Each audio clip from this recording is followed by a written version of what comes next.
harka fuune akkam jirtu hordoftoota sagantaa keenyaa kan hordofaa jirtan Addis Miidiyaa Neetwoorki sagantaa afaan Oromooti. Sagantaa kana irratti gaa wantoota adda addaa kaasna. Uummata tokko yookaan saba tokko wantoota adda addaatu ibsa akka uummataatti jechuudha.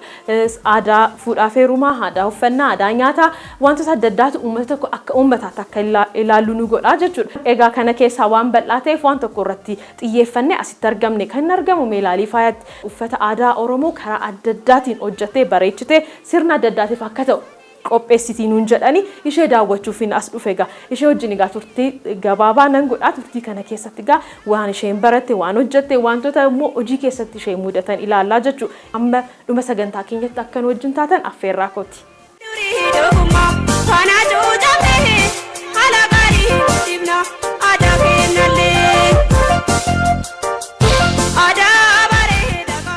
Ana Leensaa Biraanuu jedhama, Diizaayinara uffata aadaa. Hundeessituu meelaalii faayaatti. Jalqabu ijoollummaa koo irraati kaasee nan hojjedhan ture, daa'ima yeroon ture. Mana keessatti wantoota akka kophee, wantoota adda addaa kan uffataman hojjedhee ofii kootiifis nan uffadha. Maatii kootiif illee al tokko nan hojjedhaafin ture.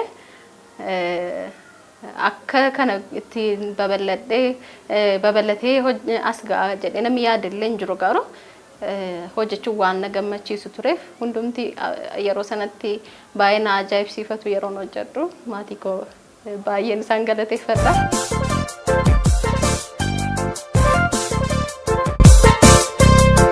Gara barumsaatti yeroon dhufe kan hin jalqaba baradhee faashin diizaayinii kan hin baradhee next fashion design college ture. Isa booddee garuu scholarship adda addaatiin online training adda addaa kan galmee keenya qabu waan ta'eef galmee koo koorsii adda addaa yeroo hundumaa kan ofii keenyaatiin update of goonu naa ergu isaan yerootti kanan baradhu jechuudha. Yeroo san kanneen baradhe amma fakkeenyaaf akka online koorsii kan sheet ready kan jedhamu jira kan dubartoota gargaaran jechuudha.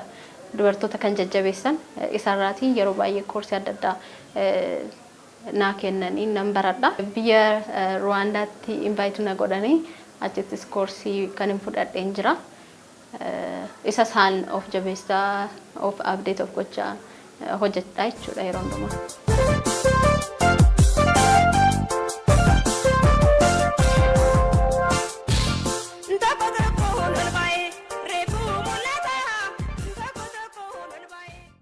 Yeroon jalqabaaf hojjedhee barumsa irraati akkan graduate godheni baay'ee wantoota adda addaa rakkisaa turanii jechuun haalli ittiin nama wajjiniin haasa'an illee inni xiqqoo na rakkisa ture. Hin danda'u badaa akka haasa'an danda'uun ture nama wajjiniin inni xiqqoonaaf wanta natti ulfaate ture. Garuu gara hojichaa jalqaba yeroon hojjedhee hiriyoota qofaaf ture kanan hojjedhu. Orderii naa kennanii isaan aan ofii kootiif hojjedhee yeroo narratti argan nuufis nu hojjedhu. Isaan irraatiin immoo namni biraanis isaan irraatis argee nu hojjedhu naan jedhu turanii. Kanumaan hiriyaan koo tokkos jirti kan cidha qabdi turte. Cidha isheef akkan hojjedhuuf na gaafatte sanumaanin immoo babal'isaa deeme jechuudha.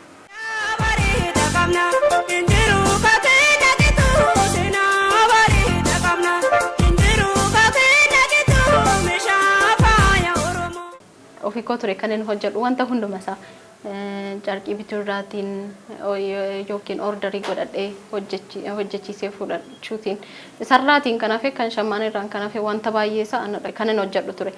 Garuu hojichi gaafa babal'achaa dhufu iddoo hundumaa ga'uun hin danda'amu waan ta'eef irra caalaatti amma namooti jiran ga'ee isaan mataa isaanii kan ba'an jiru jechuudha. Inni callee hojjeta, inni hodhuun hodhaa, inni shammaaneen akkas, finishingiin hojjetu akkas.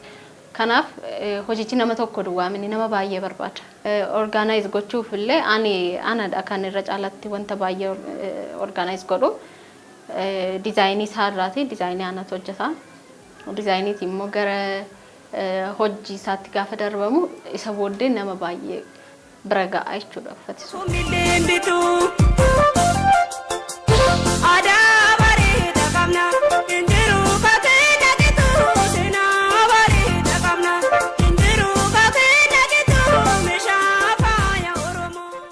inni kan moderniin uffata jedha inni kan immoo moderni ta'uu isaan barbaannu akka jirutti tipikaalii isaa uffannaa jedhu kana irratti ani yaadin qabu aadaa keenya guddisna yoo jenne aadaan keenya kan inni guddachuu danda'u duratti akkuma sanaan uffachaa akka turreen tipikaaliidhaan haala barbaadameen guddanne hamma barbaadamee hamma deemuu qabu hin deemne garuu amma yeroo diizaayiniidhaan uffatamaatti dhufu namni hundumtuu amma uffata aadaadha kan inni uffachuu barbaadu maaliif bareedee waan arganiif sana filatan kanaafidha namni inni kaanillee numti yaadatti kenne jechuudha amma uffachuuf malee duratti namoota dargaggeeyyiin baay'een isaanii uffadhaa yoo jedhaman fedhiin qaban kana garuu amma aadaa keenya guddisuufis akka addunyaa irratti illee akka fudhatama argatuuf bakka hundumaatti amma fakkeenyaaf naannoo bashannanaa bishaan bukkeefaatti illee akka isaan uffatanii kanaan fa'aa agarsiisuu qabna waan baay'eetiin hojjennee agarsiisuu qabna isaaniif jechuudha akka ija namaa hawwatu gochuu qabna kana irratti baay'ee jijjiirama fidaa jedhee yaadaan karaa kootiin yeroo baay'ee amma dura kan orderii na godhanii yeroo qophii wayii qabaatan cidhafaa irreechaafaa yeroo ta'u ayyaanafaa waan akkasii irratti ture amma garuu mustoof yoo ilaalle irra caalaatti gara yeroo kabaja waan xiqqoo illee yoo ta'e mana keessatti waan kabajatan yoo qaban suuraa yaadannoodha waan ta'eef suuraa akka uffata aadaa barbaadu qophii mana keessatti wanta qophaa'u tokko wantoota jijjiiruu isaafis hin barbaadu qophii qofaallee otoo hin taane yeroo hundumaa uffachuu barbaada amma namni casual wear godhee uffata guyyaa guyyaatti uffatamu sababni isaas uffatamu mijata waan ta'eef yeroo hojjetamu bareedee hojjetama kanaaf amma filannoo isaanii gochaa jiru.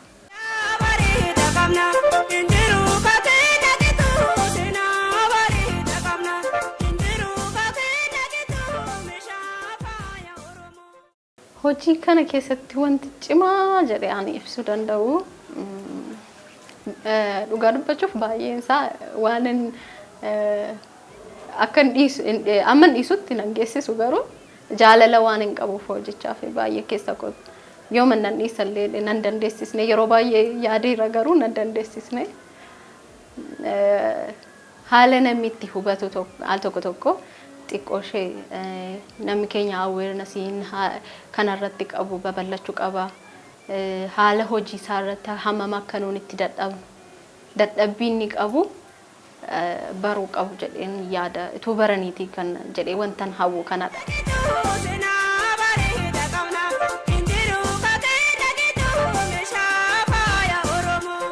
Dargaggoonni waan baay'ee hojjechuu danda'ama jedhee yaadaan akka kootti horii guddaan jedhanii yaadu jalqaba gaafa hojii tokko jalqabu fedhan horiidha kan isaan kaapitaaladha kan isaan of dura qabani garuu kaapitaala otoo hin taane ani gaafan jalqabe akka kootti haalli hojii keenya adda adda ta'uu danda'a garuu haala hojii keenya irratti karaa nuun ittiin filannudha yoo ati jabaadheen kana filadha jettee karaati filattee kan si deemsisu haala karaa fagoona deemsisaa moo hammamii fedha yeroo kee kan itti invest gootu horii keellee kan itti invest gootu filannoo isaa ilaaltee ta'uu qaba dursitee kana irratti immoo abdii kutannaan wanti abdii nama kutachiisu hin jiru jireenyi wanta dhaabatu miti waan ta'eef yeroo hundumaa yaaliidhaan yoonni kun ta'uu didee inni kun ta'a kanaaf yeroo hundumaa yaaluudha abdii kutannaan barbaachisa.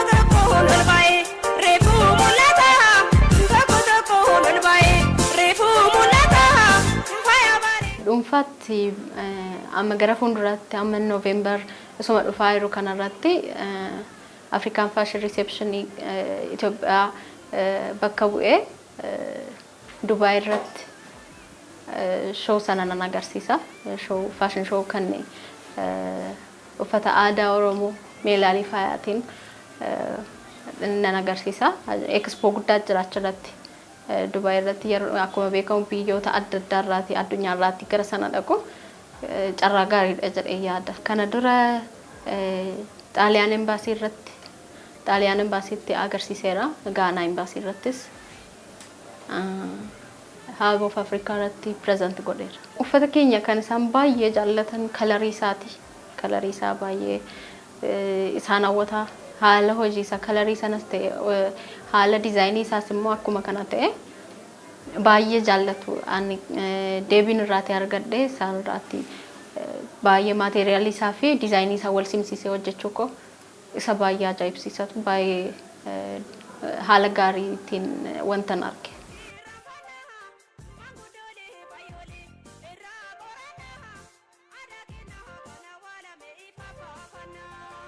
Dhugaadha maaliif inni wal keessa butuu leemini walitti fiduudha. Maaliif Oromoon tokko erga ta'etti mirga qaba kan Shawaaf kan Wallaggaa walumatti uffachuuf jechuun Oromummaadha malee tokkoffaamoo wal fageenya lafaati. Wal fageenya lafaa sanaan uffataan walitti fiduun barbaada. Bareedinni isaa baay'ee wal duukaa bareeda. Amma fakkeenyaaf kan Harargee Shawaa wajjiniin godhee gaafa hojjedhu yookiin kan Kamisee Arsii wajjinii wal keessa godhee gaafa hojjedhu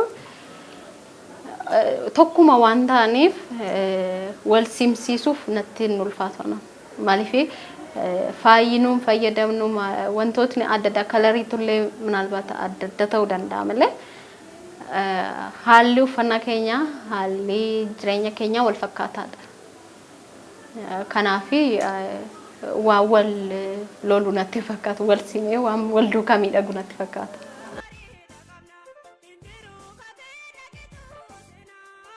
Halluu wajjinaan hidhata guddaan qaba.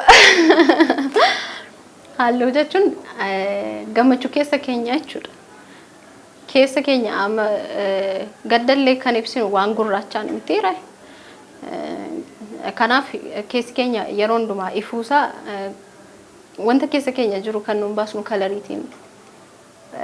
Namni kalariitiin haasa'uu danda'a jechuun waan keessa isaa jiru sana ibsuu danda'a. Kalarii waan ergaa cimaa qaba, ergaa guddaa qaba akkasiin wanta himamu qofaa miti. Tokkoffaa immoo biyya keenya qofaattidha kan akkas wanti dukkanni brown, beige, blue black waan akkasii adii waan akkasii qofaadha kan uffatamu yeroo baay'ee. Kana jechuun amma namoota baay'ee karaarra deeman yoo amallee gamoo tokkorra dhaabattee ilaalte haalli uffannaa isaanii waluma fakkaata. Wanti adda tokko hin jiru. Amma biyyoota faashiniin itti babal'atan biyyoota akka London, Kooriyaa kana, Japan, New York fa yoo ilaalteen isaan garuu baay'ee kalariidhaan even abaaboo irratti illee gaafa laallu kalarii keessa keenya gammachuu akkamii nu kenna. Akka kanaa jechuudha. Uffata irratti illee gaafa ta'u kalariin keenya keessa keenyaaf gammachuu kenna. Ilaaluu keenyatti baay'ee nutti tola.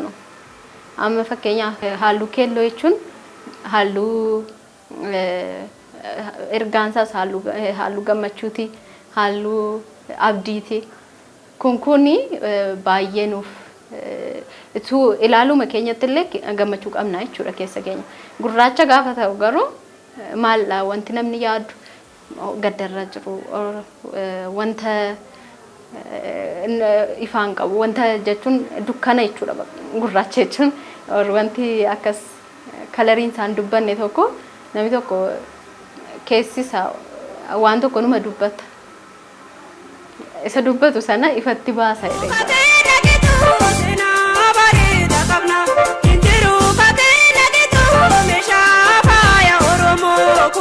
Dhugaa dubbachuuf taanaan yeroo bashannanaa baay'inaan illee qabu.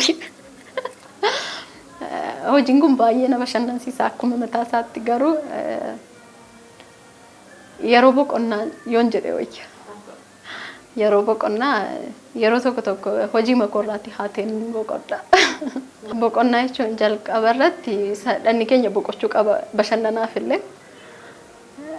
Ofin boqochiisa. Al tokko immoo ofii keenyaaf take care of gooneeti gaariidha. Waan gaarii hojjechuuf illee sammuun kee boqochuu qaba. Kana wanta adda addaa neechariin gammachiisa irra caalaatti yeroo hundumaa immoo wanta dhaabbii ta'eetiin itti fufeeti wanta natti toludha kun wanti na gammachiisu waan akkasii.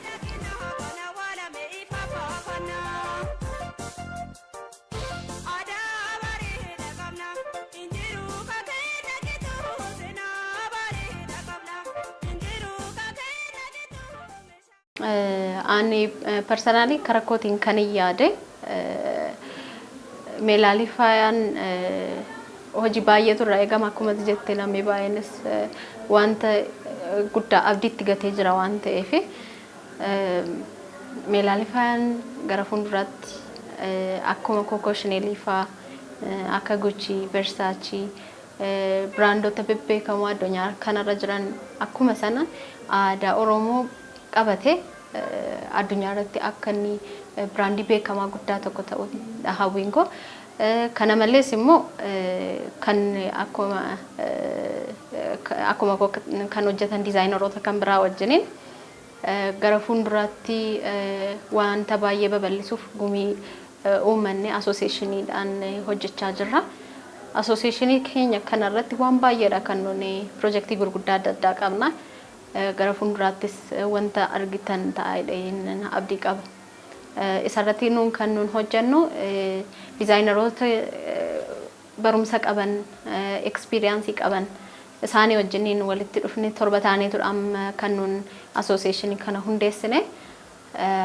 Asooseeshiniin kun kan inni hojjetu aadaa guddisuu irratti.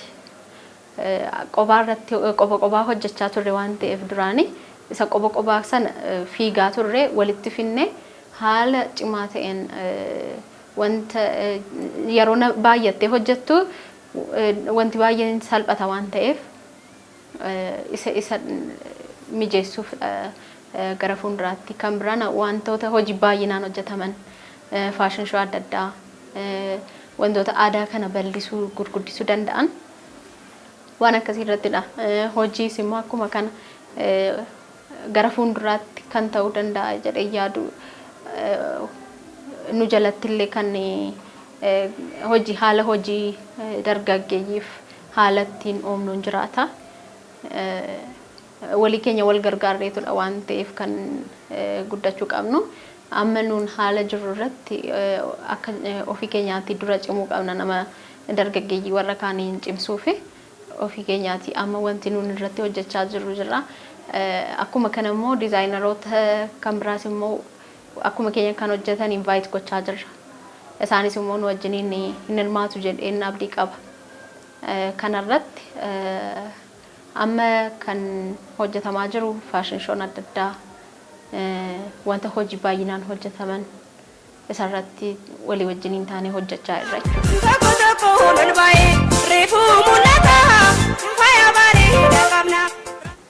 Hordoftoota sagantaa keenyaa egaa meelaalifaayaa wajjin yookaan diizaayinar Leensaa wajjin turtiin qabnu kana fakkaata. Sagantaa kanarraa akka baratan akkasumas immoo akka bashannantan abdii guddaan qaba. Hojiin kun egaa hojii nama tokkoo miti. Isaan amma ogummaa isaanii nu gargaaraniiru. Nuti immoo wajjin dhaabbachuun wayyaa sana uffachuun sagantaa adda addaa irrattis mul'isuun immoo gahee keenyaa jechuudha. Waan wajjin turtaniif galanni keenya guddaadha. Sagantaan keenya hin raawwanne turtiin keessan Addis Miidiyaa Neetwoorkii wajjin haa ta'uun affeerraa kooti.